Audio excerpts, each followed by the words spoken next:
Hello, I'd like to welcome everyone to the meeting. I'd like to remind everyone that the meeting is being recorded and live streamed. Item 1, do we have any apologies for absence? Yes, Chair.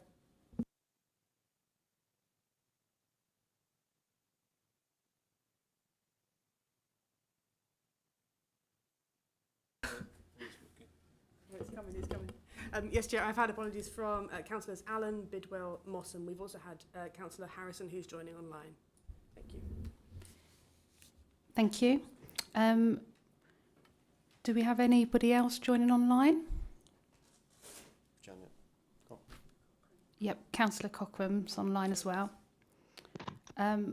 So item 2, do we have any declarations of interest from anybody?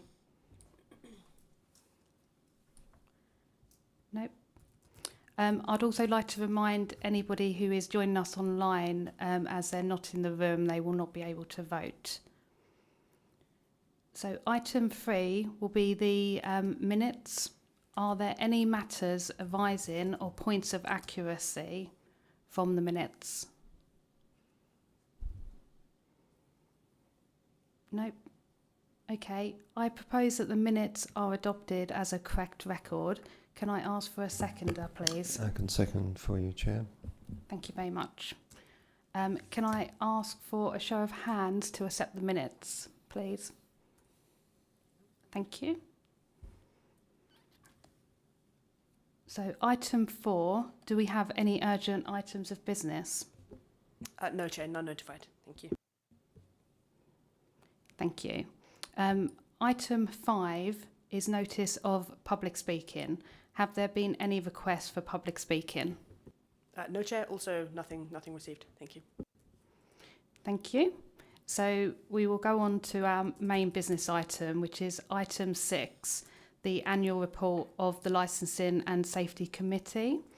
Can I please ask Julia O'Brien, who is online, to present the report for us? Thank you very much, Chair, which I'm pleased to do so. And firstly, I'd like to say my apologies for not being there in person. Yeah, I've been absent from work for a substantial period of time, but I'm now back, which is good news. But I can't always attend things online. But anyway, so yes, so we thought we'd look at the annual report rather than just giving you the report, which I'm sure members have read. We'd also put it in some context of the licensing function generally, and your part in that, which is huge as the licensing authority. So I need to share my the presentation for you. So bear with me a second.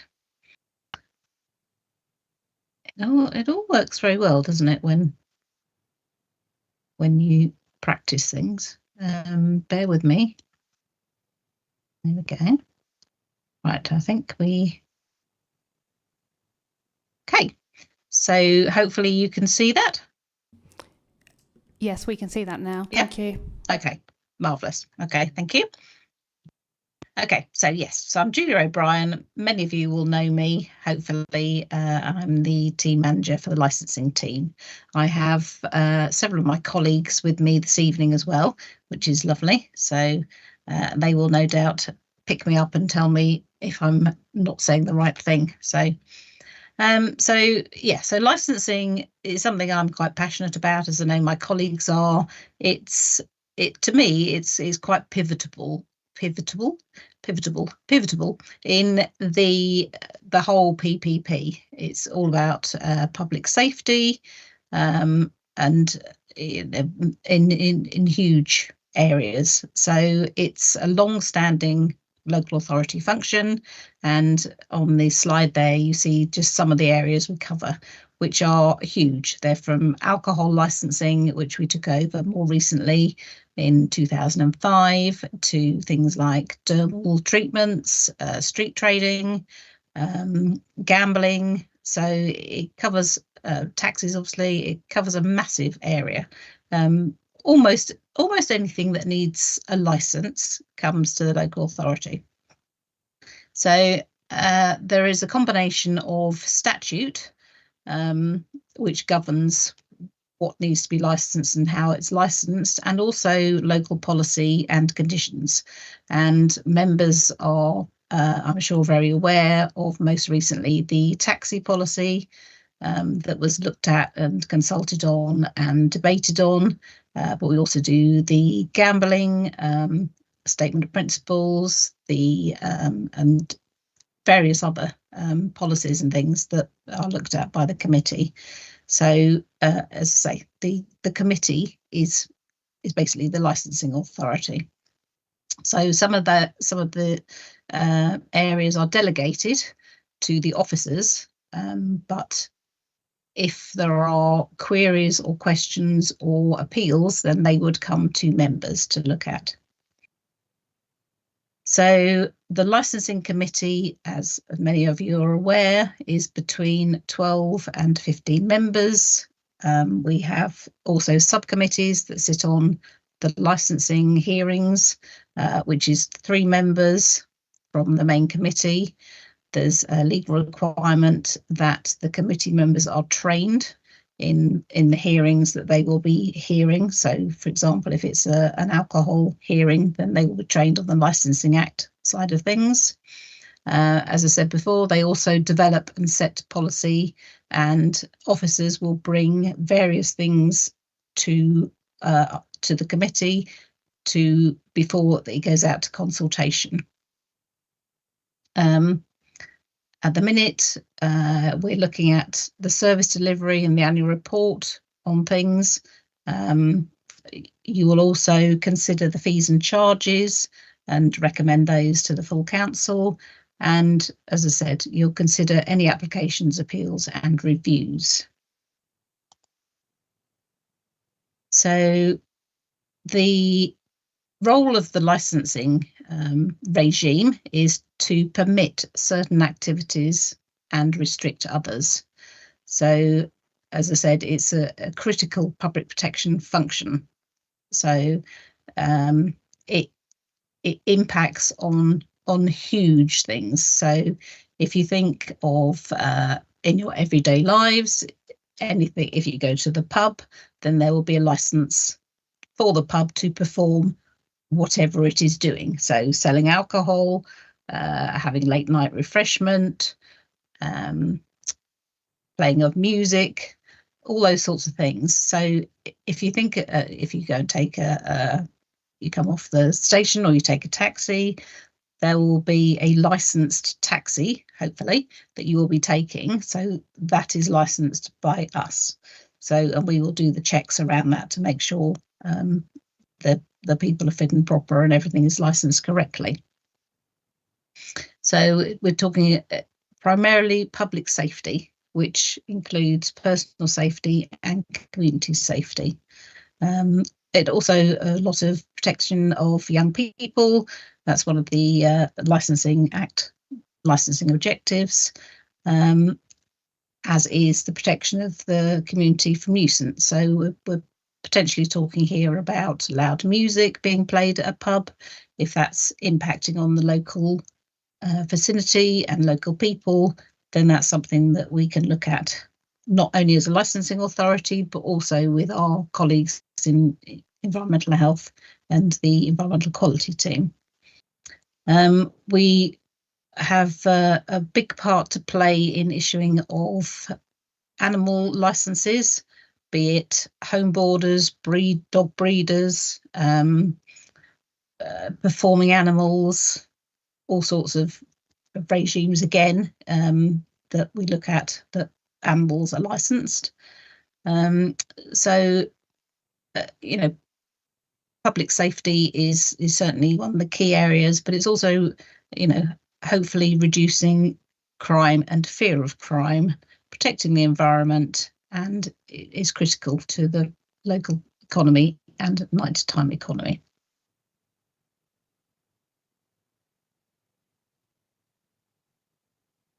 So, oops, sorry, I jumped to myself now. So the licensing team will receive and consider applications for licenses, permits and consents They'll determine those applications, and that's done under the scheme of delegations. If an application comes in and there are no objections or representations to it, then we will issue the licensing. Oh, issue the license. Apologies.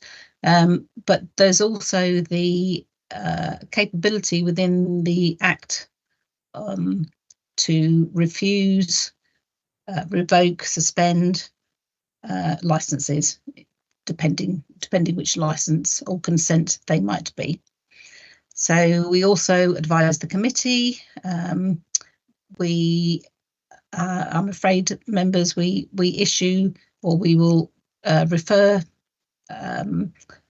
if we have concerns about an application, whatever it may be. We will often refer that to you from officers, because we would like you to determine it. We also inspect, audit and investigate complaints. We are involved in the Safety Advisory Group, and we review events. So, for example, one of your biggest events in Bracknell is Lapland. So we have a yearly Safety Advisory Group for that. We attend blue light meetings for those sort of things. We go for walk rounds. We do during performance inspections to make sure that they're doing things as they should be doing and as they say they're doing. And we, if need be, we will take legal action, so which may include prosecution. So in terms of the appendix to the report, we've got numbers for you. So we've got something like nearly 1,500 personal licenses. Now, they are something that an individual holds for the sale of alcohol. We've got 193 premises licenses, so that's somewhere that can sell alcohol. So that's pubs, restaurants, that kind of thing. Generally speaking, well, certainly last year, we had 294 temporary event notices. Now, there's something that is a light touch approach to the sale of alcohol or some kind of entertainment that happens, often fetes, that kind of thing, school premises, those kind of things. Club premises certificates are for clubs. And then I won't go into the Gambling Act stuff, but yeah, so certainly numbers are, and that's, sorry, that should be, there's a note there.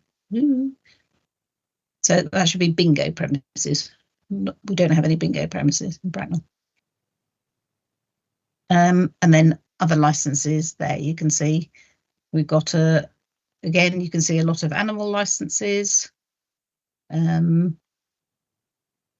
we do have one zoo in Bracknell.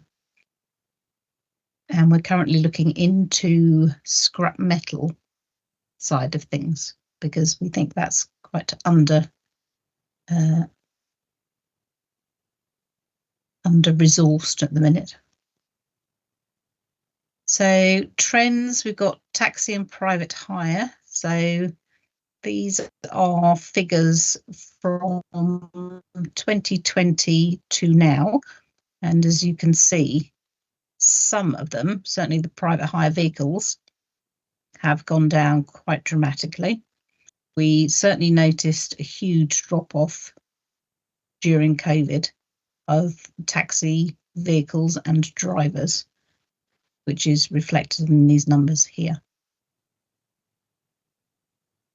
So in terms of enforcement, the team are looking at a risk-based enforcement regime, which we will be developing to cover all aspects of licensing. We do regular licensing checks with both other teams within the Public Protection Partnership and also external agencies like Thames Valley Police, Fire Service. And we also do this for events as well as permanent licenses. We undertake regular taxi rank checks and underage sales with Thames Valley Police, and also our colleagues in trading standards. We also do child sexual exploitation enforcement at hotels, and again that's where officers will go out with the police and young people or people who look younger, and they see if they can buy or book into a room and also buy a drink. We also get involved in the violence against women and girls, which Thames Valley Police are leading on, and also do illegal working joint visits with the Immigration Service.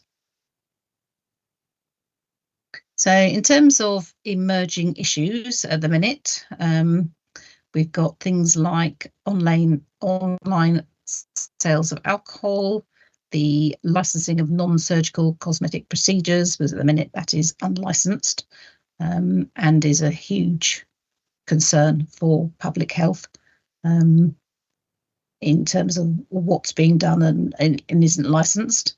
I'm sure most of you have heard about Martin's Law, which came about after the Manchester tragedy. So that we expected was going to be in this year, but we're not sure. That seems to be heading a bit further down the road at the minute, which is rather a shame. So also bird keepers registration requirement, the Animals Penalty Notices Act, and also single-use plastics, which is coming recently, which trading standards are leading on. So do you have any questions of either what I've mentioned in the presentation or anything else that's in the report? I'll stop sharing this now, hopefully. Okay. Thank you, Julia. Does anybody have any questions? Councillor Gore? Thank you, Julia. My question doesn't really relate directly to the report, but relates to licensing, and it's just really an informative. So I don't mean to put you on the spot or anything like that. There's a number of mobile home parks in the borough who are subject to licences that I believe are issued by the Public Protection Partnership, and I wondered where the reporting information on that could be found. I mean, it affects the number of residents. I think there's 13 or so different parks. I only mention it because you've mentioned licensing of several places tonight, and I didn't see that one, and I just wondered where you have that information if it needs to be called upon. Okay, we do have the information. Thank you, Councillor. It's not in the report. We administrate the caravan sites and mobile homes, etc. licensing. So, Moira, is that something we can send over? No problem. It's the sits with a separate team because the housing colleagues look after the mobile caravan sites, but we can definitely provide you with that information. Perhaps put it in for next year. Thank you. Thank you. Thank you. Thank you. Does anybody else have any questions? Sorry, Councillor Zaharuddin. Thank you, Chair. You mentioned about risk-based enforcement regime. Could you give an example or maybe a bit of an overview about how that works operationally? So in terms of the, so we are setting up a risk-based process for enforcement. So all of our premises will be risk rated, and we will then have a monthly or quarterly or yearly or whatever it may be inspection list of premises that we then go and inspect. So it is work in progress. We have a new system that we're working with, and we need to get the information onto there so that we can do it. So it's very similar to the food premises risk-based program, where premises, have A, B, C, D rating, and then they will be inspected on a 3 monthly, 6 monthly, whatever basis. So that's what we're looking at doing, and we will do that for all of our licensed premises. Does that answer your question? Yes, thank you. Okay. Are there any more questions? Yes, through you, Chair, I have a question. Yep, Councillor O'Regan.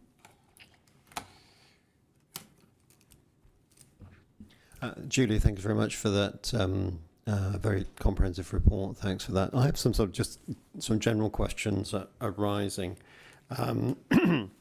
I was very interested in the sort of emerging issues coming down the track, and my attention was focused on single-use plastics.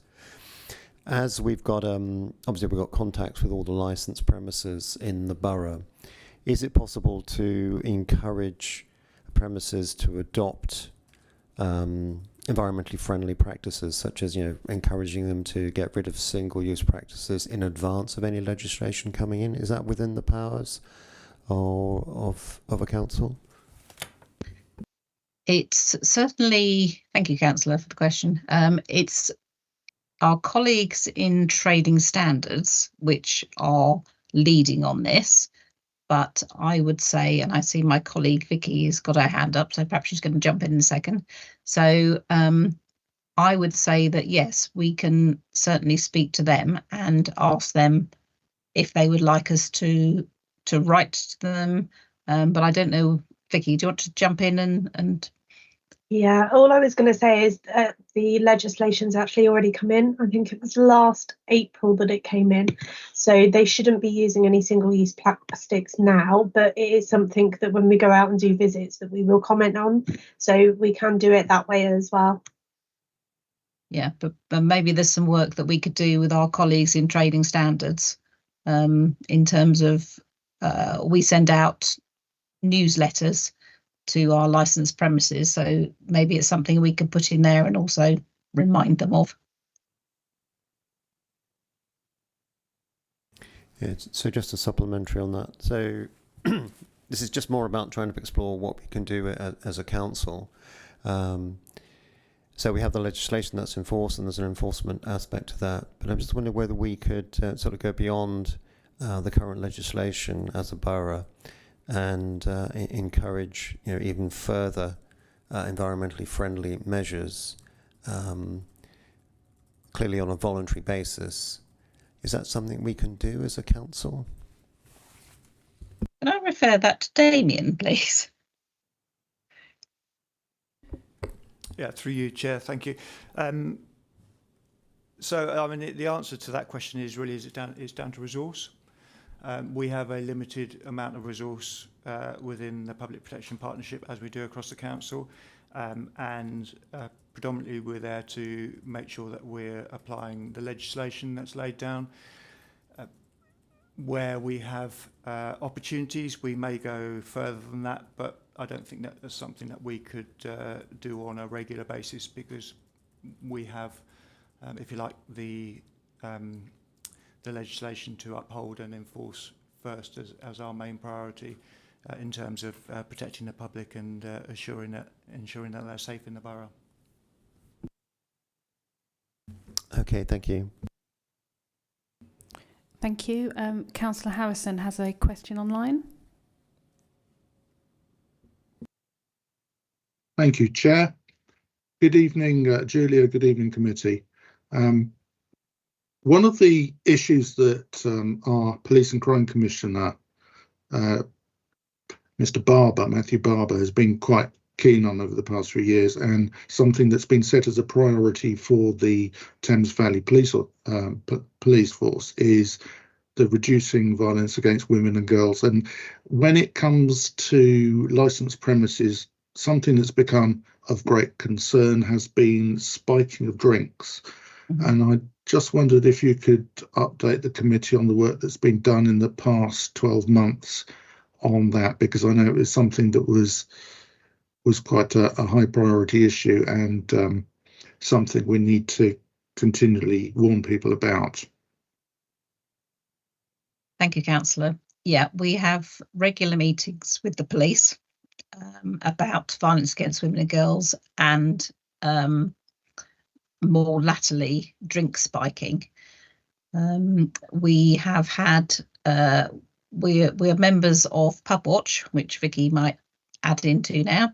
And that has been the subject of various conversations for probably the last 18 months. It's certainly not something new to the pub and restaurant industry. But if I can hand over to you, Vicky, you're more au fait with what's recently gone on.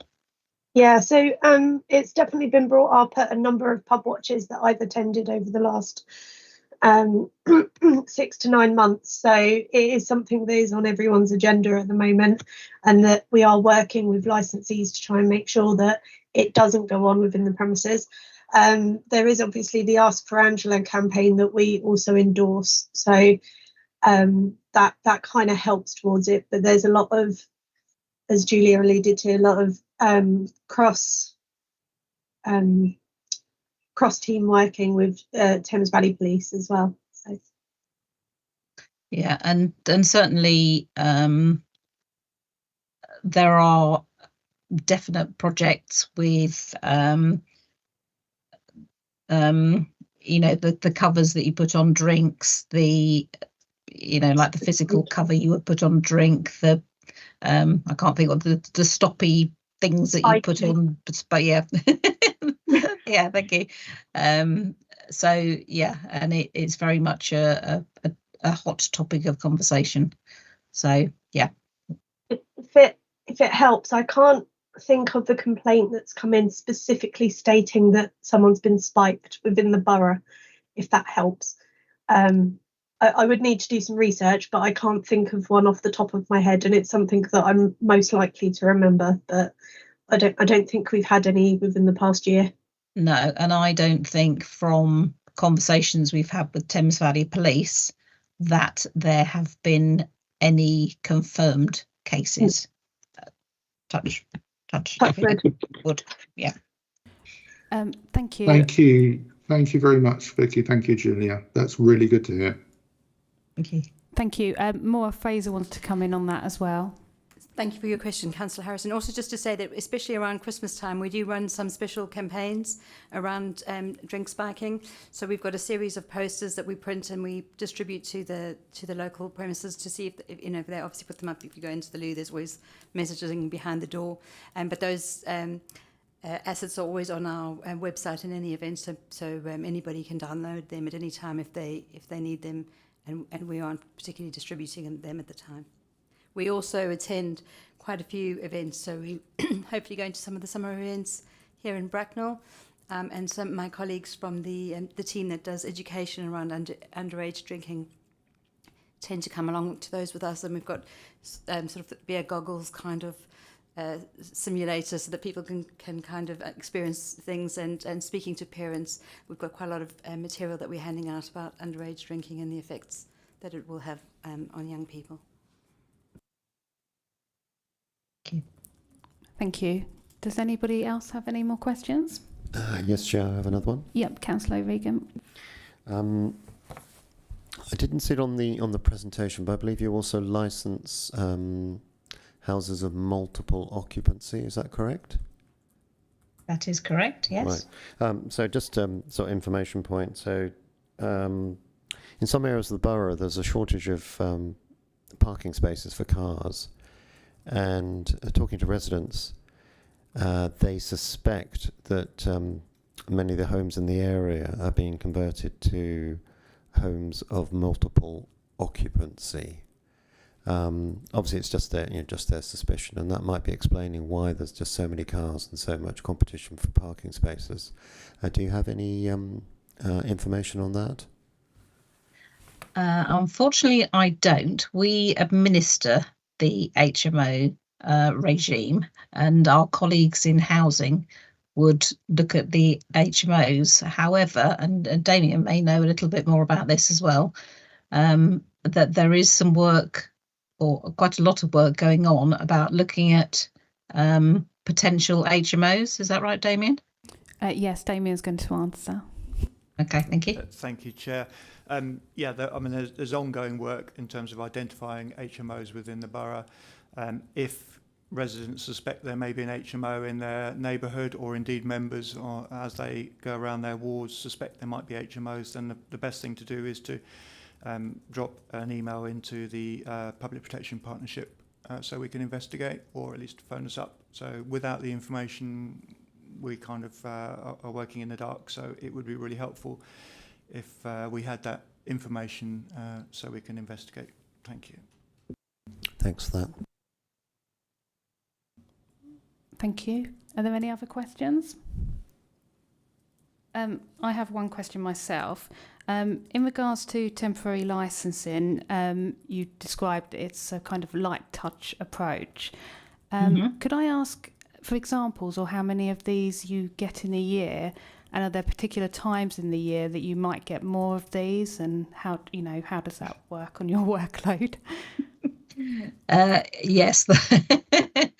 Yeah, I'll defer to Vicky because she will know as the lead applications officer, but yes, there are definite times of the year when it's busier. Yeah. Thank you, Vicky. Thank you. So last year we had just under 300 for the year, I believe, of which you tend to get them in peaks and troughs. So obviously lead up to Christmas, we've just had a flurry just now because of a lot of school fetes and summer fairs. So that's another one that we tend to get. Lead up to Easter, lead up to bonfire night. Basically, anytime there's an event, we have a flurry on temporary event notices. So and Euros. And Euros, obviously, we've got them at the moment. But yeah, it's an interesting one to try and staff. I think we had about 15 temporary event notices yesterday off the top of my head. So it can be busy when you have a flurry. But traditionally it's Christmas and sort of pre-summer with the schools and fetes and things. Bank holidays. So it can be interesting. Okay, thank you. Are there any other questions? Yes, please. Councillor O'Regan. Sorry, it's me again. Again, just a general point. So we've got a wonderful redeveloped town centre, and I'm very keen on sort of healthy living and encouraging residents to join sports clubs. And I've seen some really good demonstrations of various sports, and I think a demonstration is a good way of recruiting potential members into more kind of healthy lifestyles. What's the process for a local sports club to come into the town centre and put on a kind of a demonstration marketing activity? These are not-for-profit organisations. How does that work? I think my colleague Damien is looking to answer that. Thank you, Councillor. Yes, Damien's going to answer. Thank you, Chair. That wouldn't be something that the Public Protection Partnership or licensing indeed are responsible for. For land that's owned by the council, then we have a town centre team who would support those applications. For land that's owned by the Lexicon, then obviously they would have their own arrangements and they could be approached directly. Okay, thank you. Thank you. Do we have any more questions from anyone?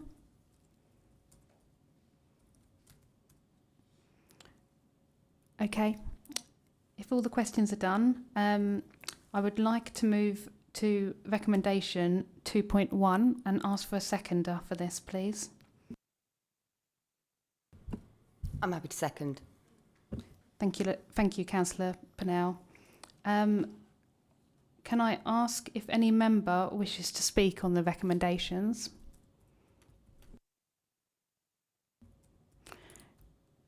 So can we all move now to a vote on the recommendation? If you're all in favour, can you please raise your hand? So that's unanimous. Thank you. Thank you everybody for attending. I'm now going to close the meeting.